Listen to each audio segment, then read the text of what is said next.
Welcome to Norrie's workshop.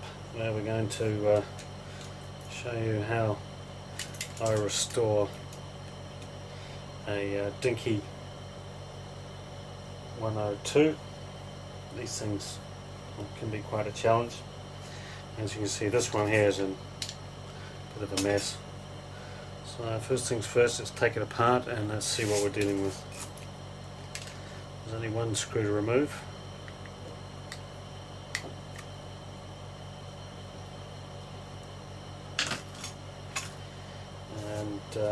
One of the problems with taking these apart is as you do so, all the pieces seem to sort of come away.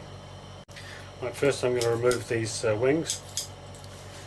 It's a fairly simple operation.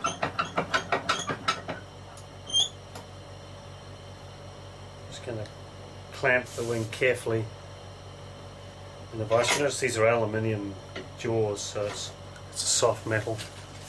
And then with a soft face, just going to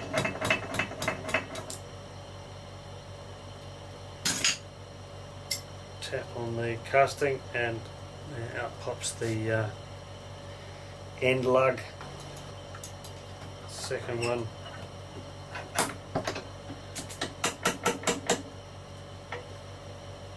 Again.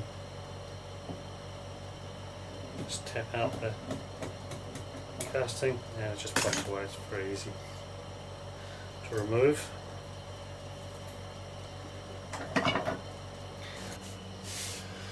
So first thing I've got to do is to remove this rivet head here and take out the plastic battery unit and the plastic engine unit. So to do that, I've got to drill out this rivet. And before I start drilling it out, I've got to flatten the head. I'm going to use just a needle file to do that. So there's a pinnacle obviously on the head, so I want to flatten that out. And once I've done that,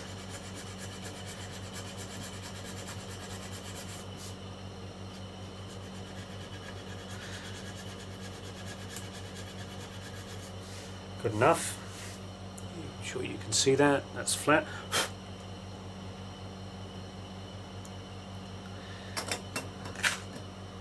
What I'm going to do now is with a center punch, and I've got a sprung loaded center punch, that when you press on it, you press on a spring and it leaves a little dot.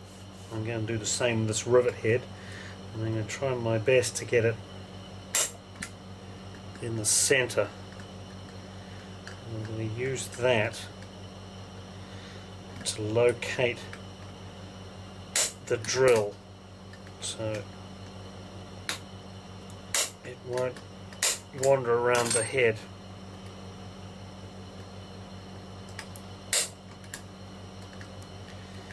And it'll hopefully be in the center.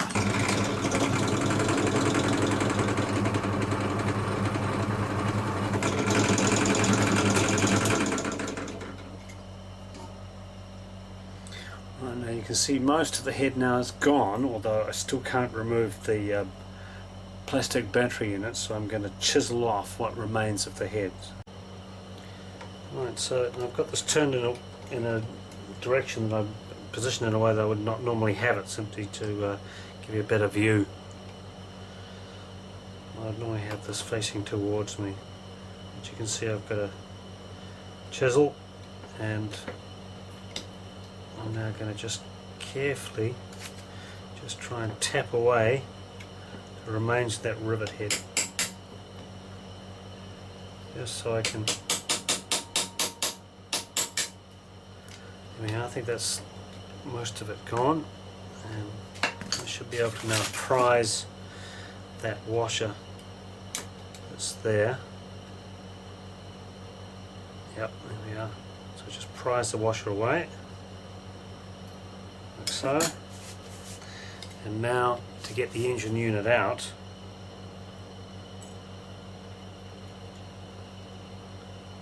all I have to do is just pull the battery component away, like so, and then lift up on this copper tang.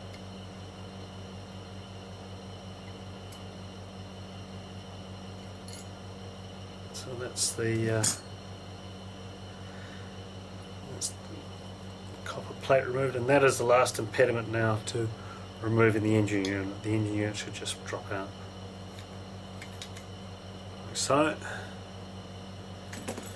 And now I can paint strip the top casting unencumbered. Dimples in. I'm going to drill those out with a pilot hole first to make sure that I get the drill absolutely centralized before I take the head away. I'll do that next.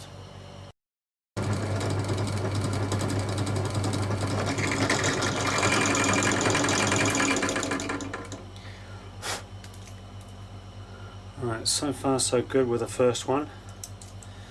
Now, second one.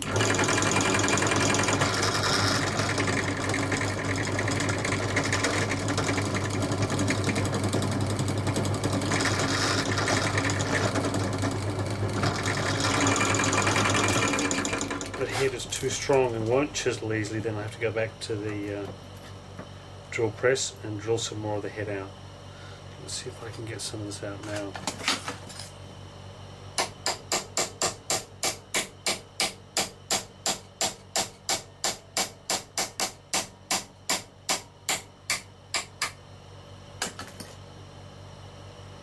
Yeah, that's one done.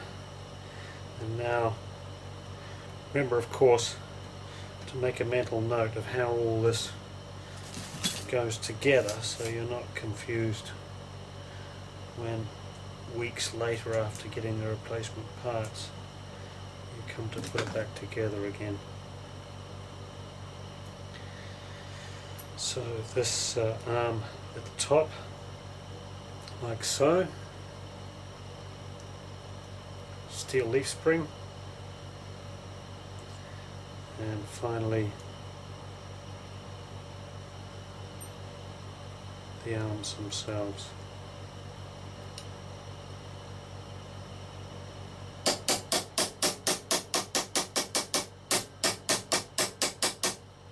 Bigger drill this time. Let's see if we can remove more of the head without damaging the shank or the surrounding castings.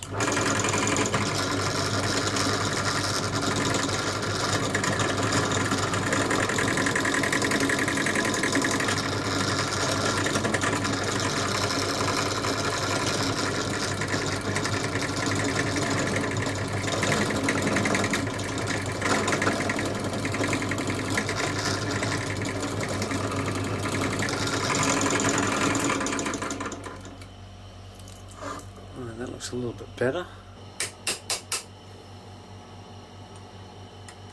Getting there, still quite a lot to take away off that head there. This one here is all but gone, so I could probably prise that off now as it is, but not this one here.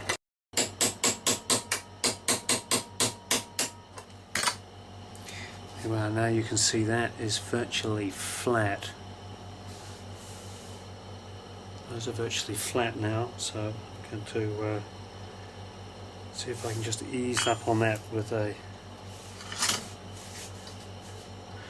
screwdriver. Just going to try and prise these ends off. I don't want to bend them up. So this particular pilot casting will not take any large amount of force.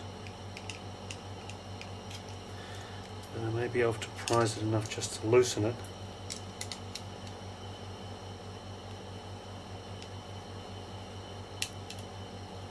There we are, it's starting to come away now. So what I'll do is I'll just put it back down, and I'm just going to drill out a little more here, and just take the remainder of that top there. If you drill out the center of the rivet head, then it'll collapse in on itself when you chisel the ends with a cold chisel. So I'll just give that one more drill.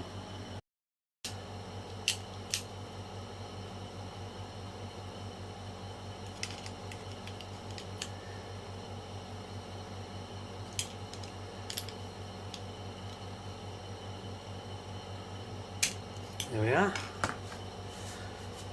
It's finally come away, and you can see that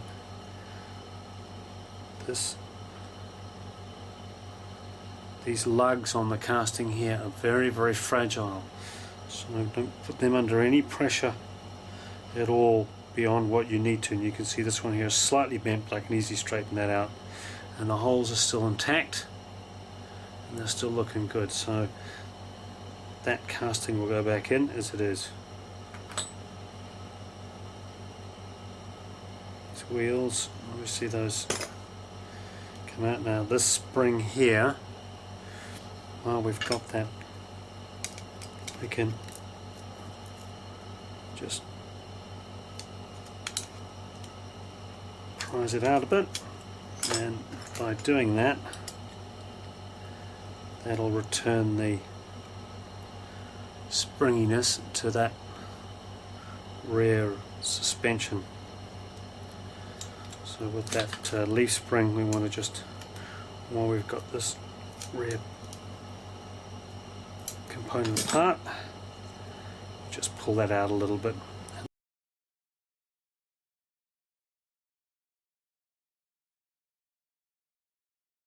Now, before we do any more work on this casting, what we have to make sure is that these holes are drilled correctly. So what I've got to do is I've got to flatten this part of the shank and smooth it out, and then I've got to use a center punch to locate the center of the shaft and then drill it out for the replacement rivet. So we'll do that next.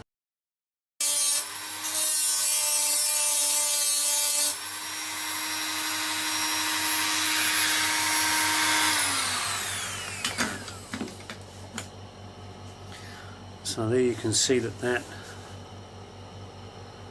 part of the casting now is virtually flat, and it's flat enough for me to use a center punch to locate the center of the...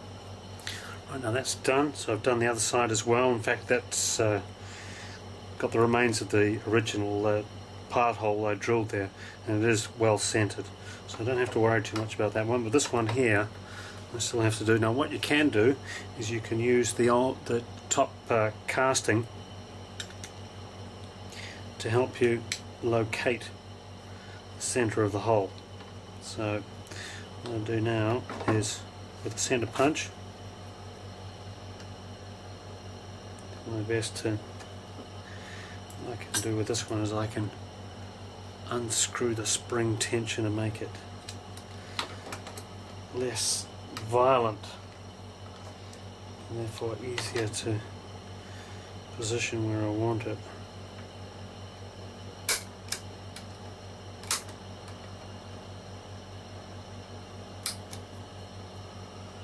As I say, this is critical.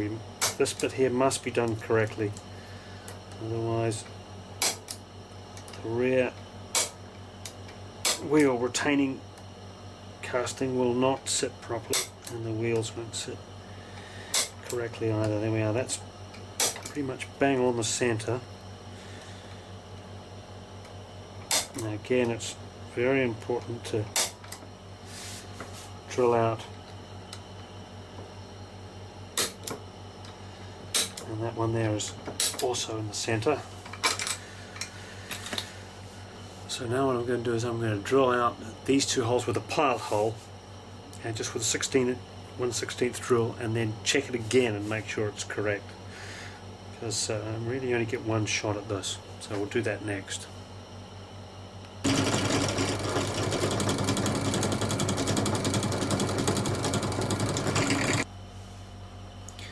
Okay, there are my holes, and you can see that they are fairly much bang on. So this one here I'm just going to take a little bit deeper, and then I'll choose the the rivets and drill out an undersize for the 1/8 replacement rivets I'm going to put in there, and they'll be an interference fit. Take a small piece of masking tape and you can tape to the drill how far you can go. So that's another way of doing it. So that way hopefully you won't drill too deep and come out on the other side through the bottom of the casting. Unfortunately for me, I've got someone I know in the rivet business.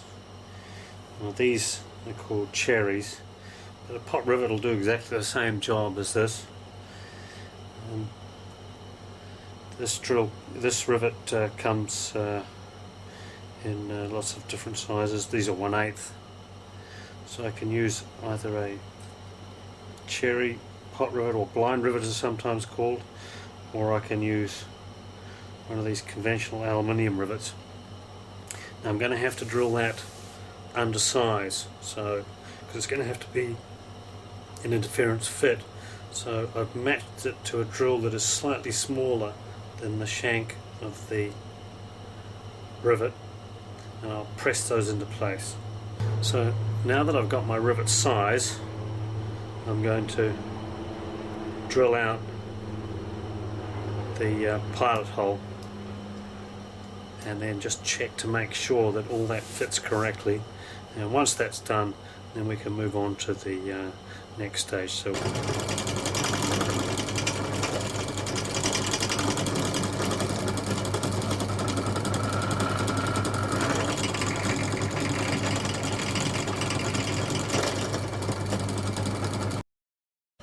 now what we're going to do is cut these rivets to the correct length.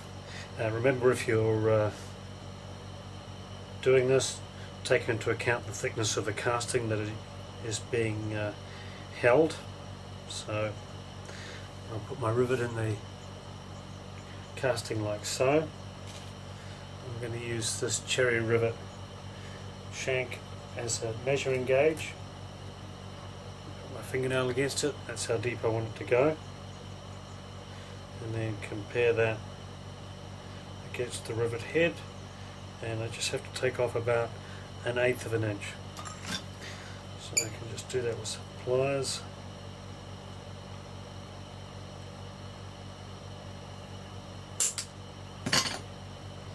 Now let's check it one more time.